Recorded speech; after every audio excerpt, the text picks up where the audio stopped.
Matapos mag-swimsuit sa isang eksena sa kapuso-seryeng Meant to Be, handa na kaya si Barbie Forteza na mag-post sa Men's Magazine. Ang star by sa Tinilar, Santiago.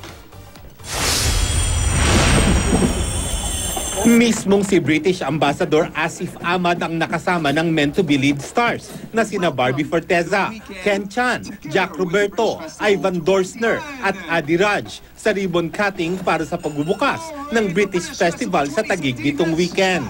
At para lalong exciting, kinuna ng ilan sa mga eksena ng Meant to Be sa pinagdausan ng festival.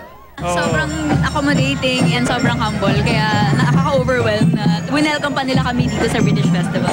It's very warming and encouraging, the amount of openness and the attitude that they show dito sa atin sa Pilipinas. Inspirado si Barbie at ang apat niyang leading man sa malaking tagumpay na inaani ng Meant to Be sa suporta ng mga manonood. Masayang-masaya kami sa natatanggap namin na ratings araw-araw. And maraming salamat for making us trend every day on Twitter. Yes, mababasa po namin lahat ng tweets niyo. Opo. At masayang-masaya po kami sa positive na mga comments.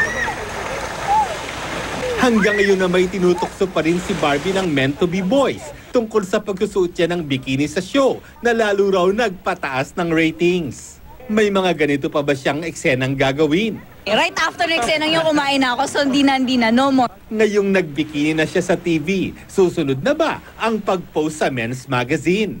So, paanong para? Hindi. Work tayo. Acting tayo. Lars Santiago, GMA News.